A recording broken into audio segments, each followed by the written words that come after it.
चंद्रयान 3 ने दे डाली अब तक की सबसे बड़ी गुड न्यूज। भारत पर होने वाली है अरबों खरबों डॉलर की बारिश। रातों रात भारत की बदल जाएगी किस्मत। कई देशों ने दे दिए संकेत। भारतीय इकोनॉमी को जबरदस्त बूस्ट देगा चंद्रयान 3। लाइन में लगे कई देश, इसरो को मिलेंगे दे दनादन ऑर्डर्स। दोस्तों, भारत में आपको हर गली में कुछ ऐसे लोग मिल जाएंगे जो कभी इसरो के चंद्रयान 3, कभी इसके चंद्रयान 2 मंगलयान पर सवाल उठाते हुए नजर आते हैं। ये इन प्रोजेक्ट्स में हुई देरी को लेकर के और सैटेलाइट्स को लेकर के कोसते रहते हैं। बड़ी बात तो ये है कि ये लोग भारत को अमेरिका, रूस या फिर यूरोपियन स्पेस एजेंसी से कंपेयर करने लग जाते हैं, जो टेक्नोलॉजी के मामले में भारत से कई साल आगे रहे हैं। या फिर ये लोग भारत में रह करके ही भारत को चीन के सामने नीचा दिखाने की कोशिश करते हैं। दोस्तों, ये बात मैं आपके सामने इसलिए शेयर कर रहा हूं क्योंकि अब जो कुछ मैं आपको बताने वाला हूं इस वीडियो में, वो पूरा देखने के बाद आप ऐसे लोगों को बता सकेंगे कि आज का भारत, आज का इसरो टेक्नोलॉजीज में किस लेवल पर पहुंच चुका है। भारत क्वालिटी के मामले में चाइना और यूरोपीय डेवलप्ड नेशन से कहीं ज्यादा आगे निकल चुका है। और दोस्तों, भारतीय साइंटिस्टों की रिसर्च, उनकी परफेक्शन और क्वालिटी ओरिएंटेड टेक्नोलॉजी कैसे दुनिया के सामने आगे बढ़ चुकी है और दुनिया इनको झुक करके सलाम कर रही है। और अब चंद्रयान 3 दुनिया में ऐसा कौन सा खेल करने वाला है जो स्पेस इंडस्ट्री में भारत का दबदबा कायम करके रख देगा। साथ ही दोस्तों, आपको यह बात भी बताऊंगा कि कुछ दिन पहले जब इसरो की टेक्नोलॉजी को लेकर के खुलासा हुआ तो मोदी सरकार भी हक्की बक्की रह गई थी कि इसरो की लैब्स में अरबों खरबों का खजाना छिपा हुआ है और अब ये भारत की इकोनॉमी को एकदम से बूस्ट करने वाला है।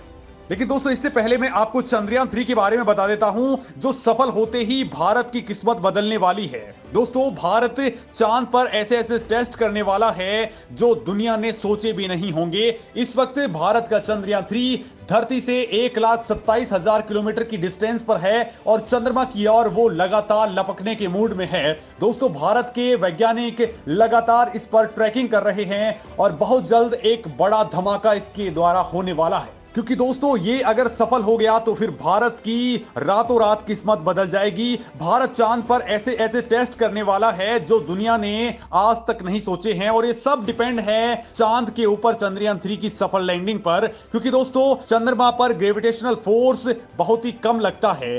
धरती के मुकाबले वहां वजन केवल 1/6 ही रहता है, यानी कि अगर धरती पर 100 किलोग्राम वजन है तो वहां पर केवल 17 किलो के आसपास ही लगेगा। ऐसे में वहां पर दोस्तों नए नए प्रयोग करना बेहद आसान है। लैब में वर्किंग के लिए वहां पर बहुत तगड़ा एटमॉस्फेयर है क्योंकि चंद्रमा पर कोई पोल्यूशन नहीं है। इसके चलते हम सेमीकंडक्टर पर तेजी से काम कर सकते हैं। इसके साथ ही दोस्तों, हम धरती से जो भी वस्तु टकराने वाली होगी वो चंद्रमा से क्लियरली मॉनिटर कर सकते हैं, यानी कि वहां पर हमारे साइंटिस्ट ये तमाम तरह के काम कर सकते हैं कि वहां से कोई भी वस्तु जैसे कि उल्कापिंड आदि बिल्कुल क्लियरली नजर आते हैं और ये अगर धरती पर टकराएंगे तो ये भी हम वहां से आसानी से ट्रैक कर सकते हैं। चांद से हर समय ऐसी गतिविधियों पर नजर रखी जा सकती है। चूंकि दोस्तों, धरती पर पोल्यूशन होता है तो ऐसे में कोई भी वस्तु धुंधली नजर आती है। चंद्रमा पर वातावरण साफ रहता है और वहां से उल्कापिंड आसानी से नजर आ जाते हैं। उनका साइज और उनकी दिशा के बारे में बड़ी जानकारियां पहले से ही मिल जाती हैं।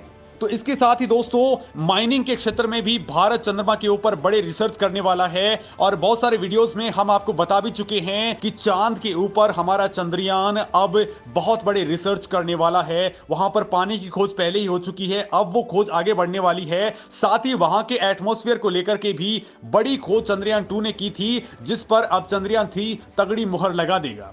लेकिन दोस्तों, अब बात आती है इससे भी कहीं आगे की, क्योंकि चंद्रयान 3 की सफलता से भारत को अंतरराष्ट्रीय मुद्रा बहुत तेजी से हासिल होगी और ये अरबों खरबों का खेल होने वाला है। दोस्तों, चंद्रयान 3 मिशन भारत के स्पेस एक्सप्लोरेशन को एक नया बूस्ट देने वाला है। ये भारत को एडवांस टेक्नोलॉजी की ओर आगे बढ़ा देगा। इससे यंग साइंटिस्ट मोटिवेट होंगे। दुनिया के देश भारत के साथ अपनी साझेदारियां बढ़ाने के लिए मजबूर हो जाएंगे। स्पेस सेक्टर में दुनिया भर से तगड़ा इन्वेस्टमेंट भारत में आने वाला है, जिससे नई नई नौकरियां पैदा होंगी। इससे भारत का एक्सपोर्ट बढ़ेगा और दोस्तों, इससे भारत को नई टेक्नोलॉजीज को आगे बढ़ाने में तगड़ी मदद मिलेगी, जिसका सबसे बड़ा फायदा देश की इंडस्ट्रीज को मिलेगा और सीधे तौर पर कहूं तो देश के आम लोगों को इससे फायदा मिलने वाला है। दोस्तों, इसरो को कामयाबी मिलते ही देश के 150 से ज्यादा स्टार्टअप्स इस सेक्टर में तेजी से आगे बढ़ जाएंगे। मतलब दोस्तों, इस मिशन से भारत में निजी अंतरिक्ष स्टार्टअप के दरवाजे खुल जाएंगे, क्योंकि दोस्तों खुद टीम इसरो स्पेस सेक्टर में प्राइवेट प्लेयर्स की भागीदारी को बढ़ाने में लगी हुई है। दोस्तों आपको बता दूं कि दुनिया में अंतरिक्ष जगत और इससे जुड़ी इंडस्ट्री इस वक्त 360 बिलियन अमेरिकी डॉलर की है, जिसमें भारत का शेयर केवल 2 से 3% का है। और दोस्तों ये इंडस्ट्री साल 2025 तक ही 600 अरब डॉलर को पार कर जाएगी। और भारत को लेकर के कहा जा रहा है कि इस इंडस्ट्री के अंदर भारत 48% की ग्रोथ देख रहा है। मतलब आने वाले कुछ ही सालों में दोस्तों भारत दुनिया के स्पेस सेक्टर के अंदर 50 अरब डॉलर खींच लाएगा। और दोस्तों इसमें चीन छोड़िए, नासा और स्पेस एक्स भी धड़ाम होने वाले हैं, क्योंकि बहुत ही कम लागत में भरोसे के साथ स्पेस मिशन लॉन्च करने में इसरो को महारत है। और जिस तरह से इसरो अपनी टेक्नोलॉजी को भारत की कंपनियों को ट्रांसफर कर रहा है, उससे भारत मैन्युफैक्चरिंग का हब बनने की ओर भी आगे बढ़ चुका है। अब इसरो रॉकेट ही नहीं बल्कि स्पेस क्राफ्ट और स्पेस प्लेन बनाने में भी कामयाब हो चुका है, जो आने वाले दिनों में बड़ा धमाका करने वाले हैं। और इसके बाद अर्थ के लोअर ऑर्बिट में कोई भी सैटेलाइट लॉन्च करना चुटकियों का खेल हो जाएगा। यानी आने वाले वक्त में ये इंडस्ट्री बहुत ज्यादा बढ़ने वाली है। और दोस्तों इसमें धमक जमाने के लिए चंद्रयान 3 जैसा मिशन कामयाब होना बेहद जरूरी है। दोस्तों भारत के लिए ये बड़ी बात इसलिए भी होगी क्योंकि इस वक्त इसरो का टोटल बजट भारत की जीडीपी का 1% से भी कम है, यानी 0.8% है। मतलब दोस्तों इसरो ने स्पेस एक्सप्लोरेशन, सैटेलाइट टेक्नोलॉजी से लेकर के क्वांटम तकनीक में बहुत कम लागत में बड़ा खेल कर दिया है। वो इसरो ही था दोस्तों जिसने एक ही मिशन में 104 सैटेलाइट्स को स्पेस में लॉन्च किया था। और बड़ी बात तो ये थी कि इसमें 101 सैटेलाइट विदेशी थे। इसके साथ ही दोस्तों भारत ने बहुत कम बजट में ही मंगल ग्रह की कक्षा में मंगलयान लॉन्च किया था। और इसरो अब इस सेक्टर में दे दनादन लॉन्च कर रहा है। वहीं दोस्तों कुछ दिन पहले इसरो की इन हाउस टेक्नोलॉजी पर एक बड़ा खुलासा हुआ था, तो पूरी दुनिया हैरान रह गई थी, क्योंकि अगर मोदी सरकार इस मामले में स्टेप नहीं लेती तो कोई जान भी नहीं पाता कि इसरो के पास ऐसी ऐसी सीक्रेट टेक्नोलॉजी हैं जिनके लिए भारत की कंपनियां दुनिया भर में झक मार रही थी। न मोदी को खबर थी, न भारत के वैज्ञानिकों को पता। इसरो की क्रिटिकल तकनीक पर हुआ सबसे बड़ा खुलासा और एक ही झटके में अरब डॉलर के मार्केट में इसरो ने मचा दिया धमाका। जी हां दोस्तों, तकनीक को लेकर के जब टीम इसरो से बात हुई तो पता चला कि इसरो की क्रिटिकल टेक्नोलॉजीज तो भारत की प्राइवेट एजेंसियों के लिए किसी वरदान से कम नहीं है। इसके लिए दोस्तों भारत का प्राइवेट सेक्टर दूसरे देशों के ऊपर निर्भर था। केवल 2 साल पहले ही दोस्तों भारतीय मैन्युफैक्चरर्स के पास ना ही सोलर सेल, ना ही लिथियम सेल्स और ना ही इन्हें मैन्युफैक्चर करने की कोई टेक्नोलॉजीज थी और ना ही अनुभव था। लेकिन इसमें कई साल पहले ही इसरो के पास ये टेक्नोलॉजीज इन हाउस प्रोड्यूस करने का पूरा इंफ्रास्ट्रक्चर था। डिमांड और इनोवेशन के बीच इस गैप को भारत सरकार ने पहचाना और एक ऐसा प्लान तैयार किया जिससे इसरो अपनी टेक्नोलॉजी से रेवेन्यू भी जनरेट कर पाया। और दोस्तों इसरो की इन टेक्नोलॉजीज का कमर्शियल इस्तेमाल शुरू हो गया। इसरो ने अपने द्वारा डेवलप की गई सोलर और लिथियम सेल्स की टेक्नोलॉजी को प्राइवेट प्लेयर्स को देना शुरू कर दिया, जिससे इसरो को करोड़ों डॉलर का फायदा हुआ।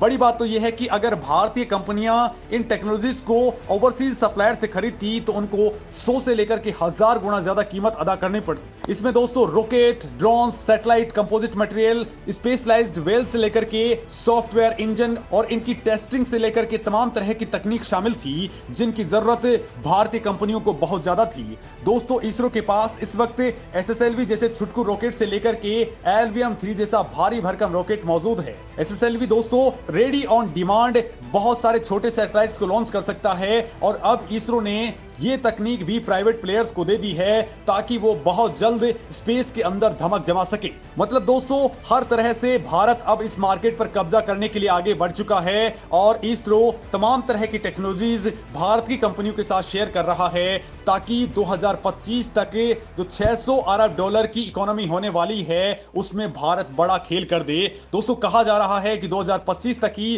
भारत दुनिया की स्पेस मार्केट के अंदर 15% का योगदान दे रहा होगा और इसमें चंद्रयान 3 बहुत बड़ा बूस्ट करने वाला है। इस मामले में आप क्या सोचते हैं दोस्तों? इसरो को क्या करना चाहिए? कमेंट करके जरूर बताइए।